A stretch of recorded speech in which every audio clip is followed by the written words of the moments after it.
pumped to get going with this. Super excited. Could not be more. Yeah, there's no other term to say besides excited for this. Every Friday at 6 p.m., we're just going to sit down for however long, interact with all you guys, and talk Auburn basketball. And I am super excited, super pumped. So I'm going to go ahead and get my dad on into this live stream right now, and we're going to go ahead and get going. Dad, how are you? How excited are you right now? This is awesome. A chance to talk Auburn hoops, especially now in the off season when I think people are jonesing to talk a little bit more about Auburn hoops, and after having such a fun season this year, and it didn't end well, but that's okay. We're here to talk about the season, and then as the off season grows, we'll get into different topics and continue to talk basketball. No doubt. I am super excited, super pumped. This is our platform from now on. Look, this show is all about Auburn basketball, and just like Dad said, we are here to talk Auburn basketball. And this is kind of a weird time to start talking about Auburn basketball due to the offseason just now hitting its stride. We're just now, started here, transfer rumors and recruit stuff and all different kinds of news. And that's what we're here to talk about in the offseason. Not just that, but talk about the next season. But today in particular, we're here to talk about last season, this historic run that Auburn had this past year. Look, absolutely fantastic. This is going to be so much fun. I'm super, super pumped. Little bit of schedule here to start us off, but a little bit of schedule every Friday at 6 p.m. here on the Auburn Daily YouTube channel, on the Auburn Daily Facebook page, and the Twitch live stream. We will try and do 2 per week in this when we get into the basketball season. I think that's our plan. That way we can review each game and preview another game. But we already got my guys in the live stream, in the live chat right now. Trey Lee and the Locked On Auburn. We got Zach in there. Super excited to see those guys in here to join us to grow this and interact. Interact. And that's what I was going to go into next. How can you interact with this show? Well, exactly what those two guys have already done. A live chat is the best way to interact. That's what we are here for. That's what we plan to do. This is what we're going to do. So, but another way to interact, each of our Twitter handles are on the screen right there. Mine is at Gray Oldenburg. His is at War Eagle Hoops right there. So you can follow us and you can talk with us, chat with us anytime, whether we're live or not, about Auburn basketball or about whatever. I spent the entire season last season trying to get blocked by SEC officiating and was unsuccessful. So if you follow me, you may know that I tend to discuss officiating calls during games, and good and bad. And but I was trying to get blocked and they never blocked me. So hopefully next year I'll be more successful and have some more people following and interacting and maybe get blocked next year by SEC officiating. Absolutely. Well, before we get into the season review and what an absolute historic season it was, let me talk a little about Auburn Daily. Look, this is an incredible Sports Illustrated-led fan nation website that Zach and Lance and all the amazing guys, Trey, Lindsay, Andrew, all kinds of guys in there writing for Auburn Daily, and I've joined them, written a few articles, and it's been a blast. It's been the best time that I've ever had, and I couldn't thank any of them enough for that opportunity and for this opportunity. I am super pumped about this and excited to get this going. Yeah, it's a great website. If I don't write, I'm just the dad who played college basketball, so you and I talk college basketball all the time. But auburndaily.com, great website. Great website to catch up on. They've got guys that write about everything from you writing about basketball. They got guys writing about football. You've written a couple of football articles. They've got guys writing about baseball, following the baseball team closely. and started off pretty good year so far for them. And then they've got they even have Auburn Elvis doing the equestrian riding. So it's good to have a wide range of information on Auburn. Absolutely, it's been a great ride so far. But today on the Jungle Show, this is called the Jungle Show. Amazing name, but we are here to do a season review. And listen, we are just hitting the heart of the off season right now, and that's it's a weird time to start this. So we're going to do a season review, and then the next Friday we're going to get all about off-season talk of it. So we're going to talk about, Jabari Smith in the draft. We're going to talk about Walker Kessler in the draft. We're going to talk about incoming guys, whether they're freshmen or transfers. We're going to talk about lineups. We're going to talk about outgoing guys. We're going to talk about, all sorts of different things. Any type of news that's going to be here, we will discuss it here on the Jungle Show. But today's the season review to talk about an absolutely historic year for Auburn men's basketball. And that's exactly what it was. And look, it did. Of course, it didn't end the way that they wanted, but that happens. That happens. It's all about matchups. Absolutely. But let's start off at the beginning of the year. Look, when we started to figure out what kind of lineups we would have, what kind of guys we would have. Bruce was allowed to actually coach them and watch them play in person. People forget Bruce didn't watch a lot of these guys before they were at Auburn due to the COVID and due to all kind of restrictions that were on a lot of their recruiting processes. But look, this Auburn team came out hot. They came out hungry, and that's exactly what they did. They went absolutely ballistic. Started the year with 3 good non-conference games. One of them not so much. 1 on the road, 2 at home. Morehead State, ULM, and then going to South Florida and beating them.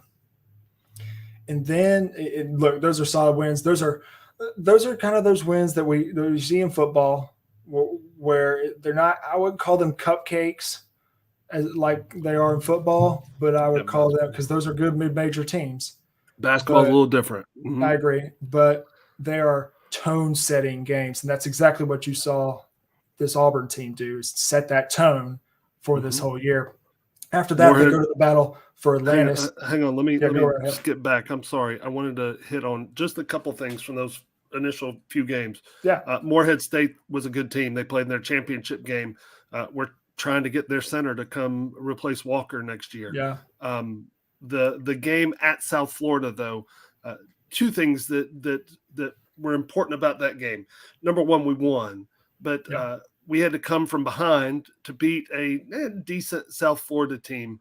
But the most important thing, and it turned out to not help us as much as I thought it would, but Bruce scheduled that game in Tampa in the Amelia Arena because that's where the SEC tournament was going to be played. And at the time, we were like, wow, Bruce, that's smart. That way they get the sight lines down.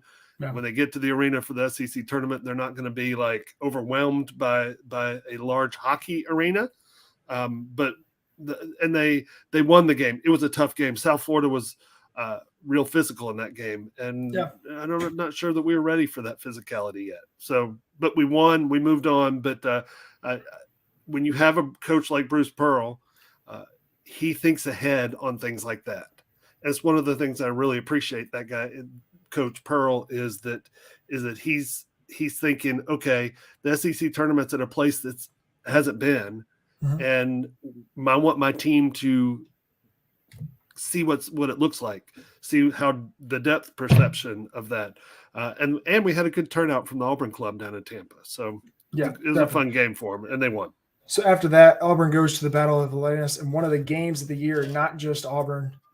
But for everybody, for all of college basketball, in the Auburn versus UConn game, a double overtime game where Auburn loses by 6, a game where Katie Johnson goes for 27 points, and Auburn drops the 3-1. Then Auburn goes on to win their next 2 games of the Battle for Atlantis against 2 really good teams, one of them from the ACC in Syracuse, the other a tournament team, Loyola Chicago. And then so the thing about the battle for Atlantis that struck me there, that UConn game was fantastic. I would rather of us have won the game, but we saw KD Johnson kind of appear before our eyes in that game. Made 2 steals late to tie it to go into overtime, then tie it to go into another overtime. And had we blocked out on a rebound, we win that game. The thing that stands out for me in the Syracuse game is we saw a little bit of the trash talk coming from Jabari Smith, where he let Jim Boeheim know that he didn't like the comments that Boeheim had made about Kessler last year. Yeah. And that was entertaining. I'm not a big Jim Boeheim fan, so that was fun. I enjoyed that. And Loyola Chicago was a good team. I agree. And then Auburn goes on an absolute tear, starting from their home win against UCF all the way to a win at Georgia on a buzzer beater by Wendell Green on a 19-game win streak, goes to number 1 in the country for the first time in program history, beating having games like that UCF game, like going to Nebraska, destroying Nebraska in Atlanta, playing Nebraska, going to St. Louis, being down by 13 and winning by 4. That's when we discovered the high screen and roll. Middle of the court with Walker and Kessler. Then it turned out nobody else did for a long, long time. Yeah. Then beating LSU at home to start the SEC, who was undefeated at the time, by 15. Going to Coleman Coliseum and winning at Alabama. That was a great win. The win at Ole Miss was incredible. The Kentucky game. We'll talk about the Kentucky game in particular here in a minute. But just all these wins, and the win against Alabama at home, the win against Oklahoma, the like heart racing finishes when it comes to the Missouri game and the Georgia game. It's an unbelievable run for Auburn. I've tried to block that Missouri game out of my mind for a while. That was one of those games where nobody played well. And then KD, again, kind of common theme so far in our discussion. KD said, "Yeah, we're not losing this game." Yeah, and scored 8 straight points basically to end the game.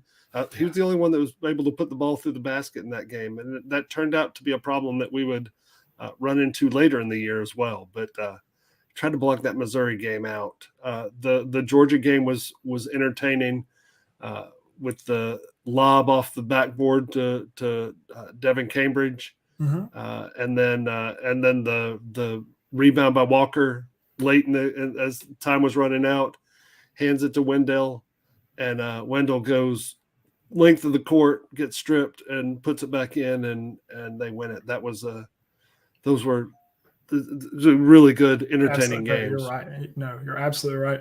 And in that run, not only did, and we'll talk about these two guys here when we talk about some of the awards that were going out, not only did Jabari solidify himself to be that guy and that number 1 pick, but Walker went from a guy that he wasn't thought of as an NBA type of guy, and he made himself that NBA guy. And that, especially in the Kentucky game, you saw Walker goes for 19-7 against the National Player of the Year and Oscar Tshiebwe. Look, that's a game that sets Walker apart.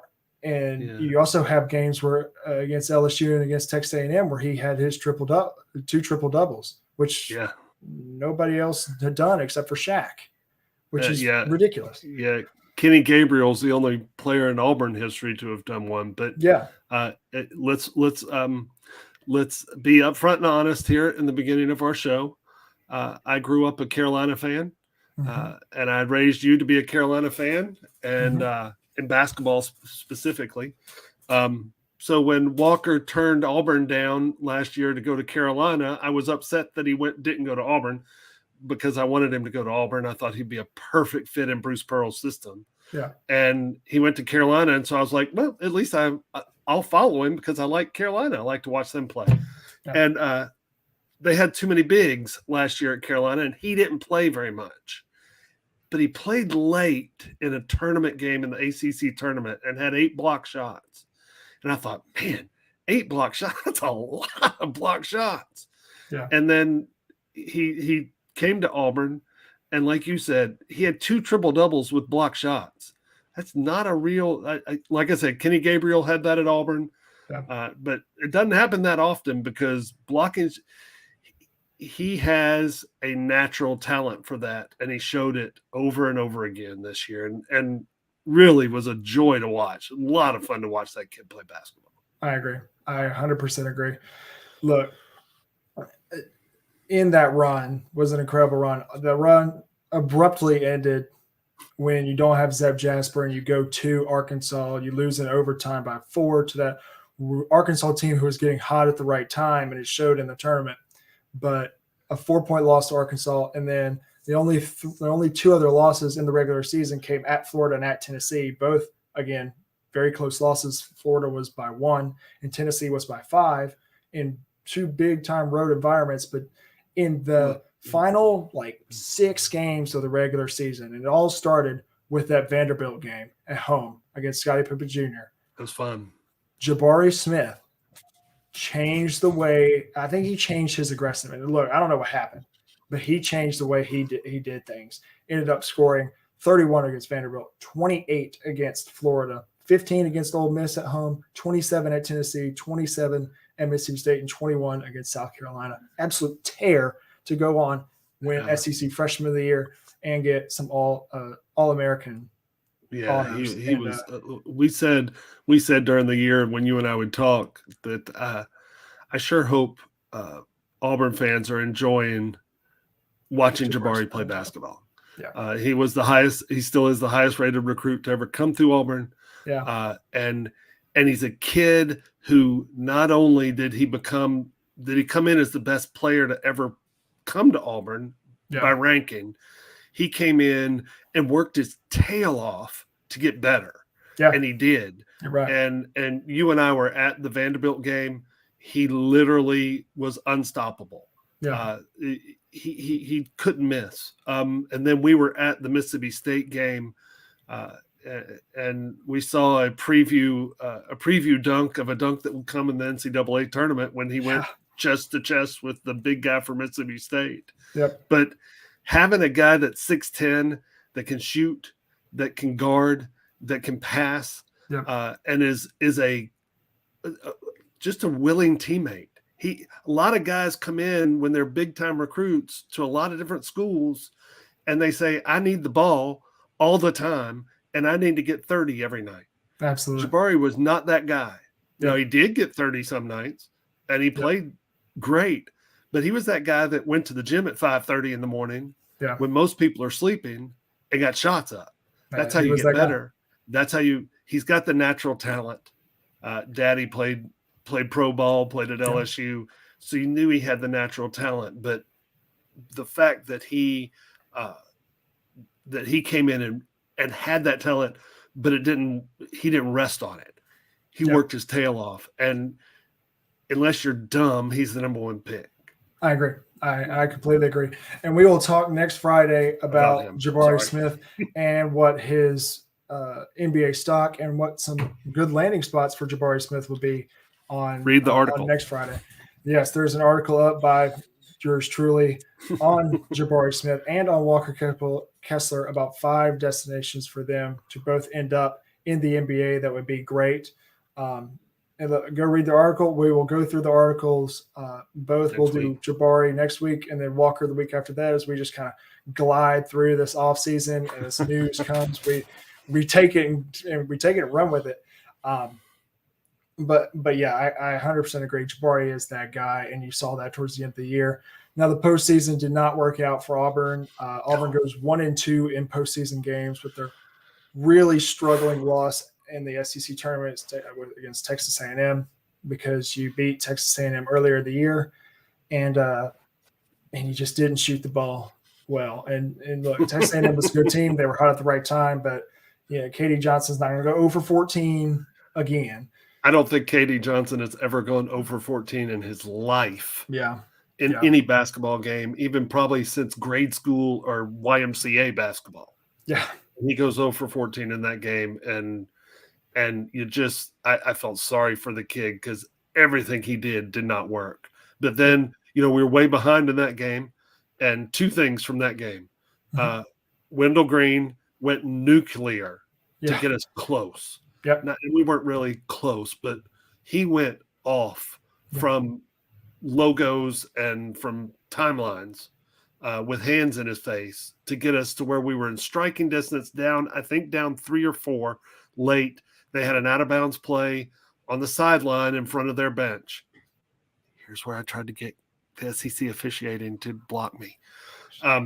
Sideline out of bounds. Jabari's guarding the guy, throwing it in bounds.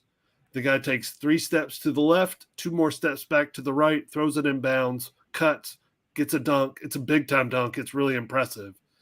Yeah. But I need somebody to tell me, is that legal? Because when I played, if you were a sideline out of bounds, that's a stationary out of bounds, meaning you can't move your feet, or it's called traveling. And he definitely – anyway, sorry. That's my soapbox for the day, but I would like to know if anybody saw that, and did that strike anybody else as weird that the guy takes 3 steps to the left, 2 steps to the right, and Jabari's guarding him like he's on the floor guarding him. Sideline out of bounds. Yeah, and that's always that's a question that needs to be answered, but is long gone if you know what I mean. But look, we're in season in review. Auburn goes, Auburn goes to Greenville for the NCAA tournament, and look, it gets a matchup against an in-state team in Jacksonville State. Jacksonville State is a solid team. They did not win their conference tournament, so they got in there. Bellarmine. Went and won the conference tournament, wasn't eligible due to their changing of Division I to Division II, which doesn't make any sense. I think it's a 4-year sit out. Yeah. So Jacksonville State goes. Auburn gets a great win where Jabari Smith, another incredible performance, continues on his tear, 20 points, 14 rebounds. KD Johnson with 7 assists, which was the season high for him. It was good to see this team kind of get back into rhythm, and you kind of saw a little bit of what you saw in the 19-game win streak in that run, but it gets abruptly ended in the round of 32 by Miami by a score of 79-61. Natural. That is a senior-led guard-heavy team. And that's exactly what Auburn did not need to go up against. I thought we could out-rebound them. I thought we could bang with them in the paint. And Auburn's big just didn't shoot the ball well. And that's going to happen.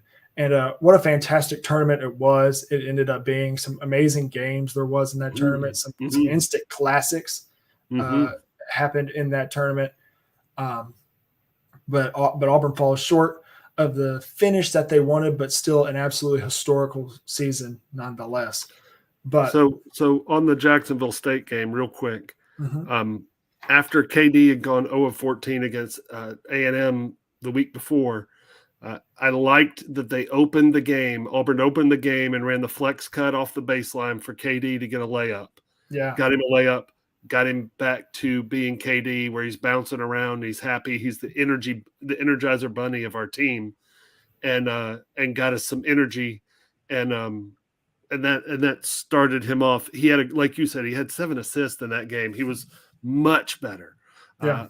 And like you, I thought we would go in and win the next game, but looking back at it, it was a really bad matchup for us. Our young guards were fantastic this year. I really enjoyed watching them play, but they were not ready for, I guess Miami had 3 guys that were 5th-year seniors, guards, and the axiom in the NCAA tournament is it's a guards tournament. You need good guard play, and they had it, and we did not. And to be honest with you, it really wasn't our guard play that beat us in that game. It was our bigs couldn't make a shot. I agree. It happens.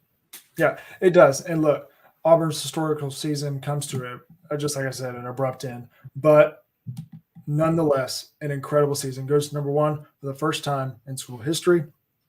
Walker Kessler goes and wins National Naismith Defensive Player of the Year. Walker Kessler and Jabari Smith both received some sort of All-American honors. Jabari Smith wins SEC Defensive Player of the Year. Walker Kessler wins Defensive Player of the Year. Bruce wins SEC Coach of the Year. Shocker there.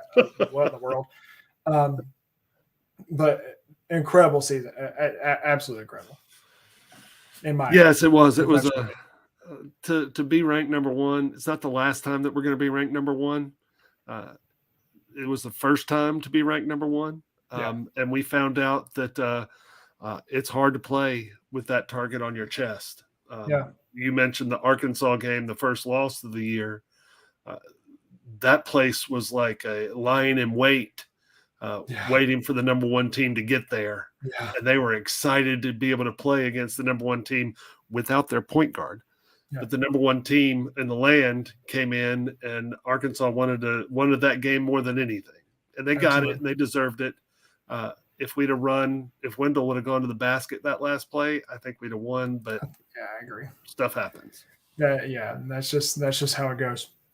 Look, incredible season. Look, next week we will start the off season. This was the season review, and we're going to put this season in the good category, in the end, but the good category. And people will come back and point to some losses, point to some plays, point to the end of the season in particular, and they will say, no, this should not be a success. No, this was an absolutely incredible season, not just for recruiting, but for the program, especially after the COVID year, going under 500, not being eligible for the tournament. This is what this program needed.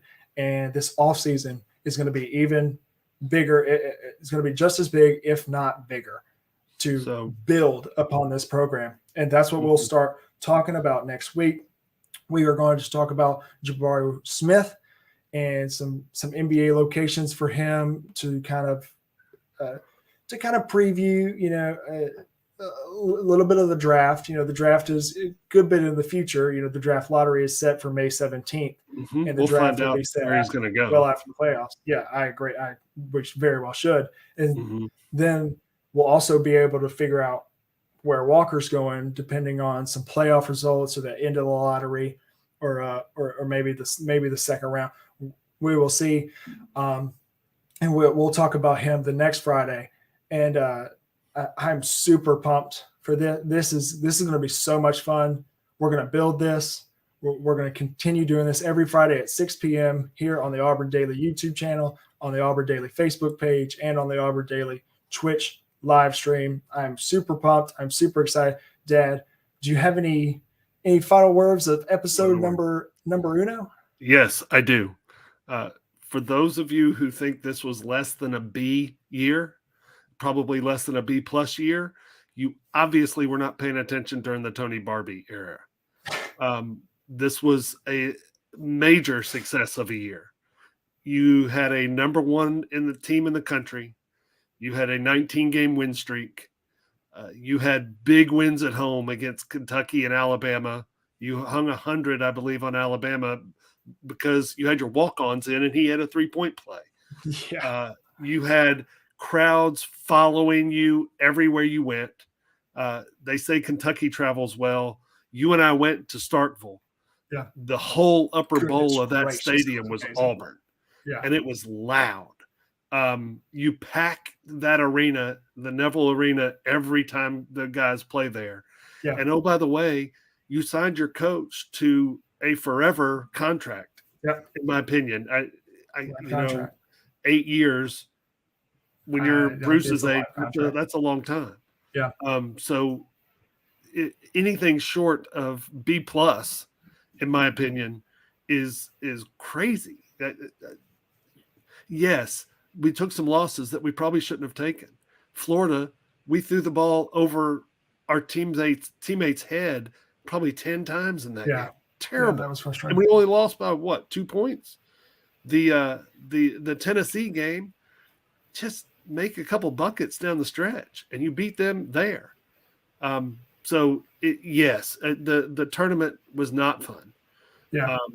But this was an A- B+ type of year, and a lot of people. I hear a lot of people saying, "Well, now that Jabari and Walker are gone, we're going to struggle again." I don't think so. There's a 5-star that's signed. There's a 5-star that's in town, or a transfer that basically should be a 5-star that's in town now. There's a 5-star that's coming in town and another 5-star that's coming in town to visit. So I don't think we're going anywhere. Yeah, we're not going That's anywhere. exciting. I am excited, and we will discuss all of the offseason stuff in future episodes. I'm excited to continue to do this. I'm excited to get this opportunity.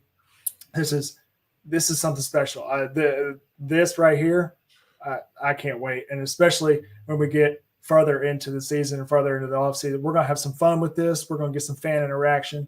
We're gonna get some interviews. We're gonna get some special guests. I'm super excited, super pumped, and next week we will talk about Jabari Smith. It will be a Jabari Smith centered kind of episode, talking about some NBA location. Yes, there is an article that was published on April 7th. You can go ahead and read it on auburndaily.com. You can find that probably in the basketball section of auburndaily.com. I'm super, just like I've been saying, I'm super excited for this.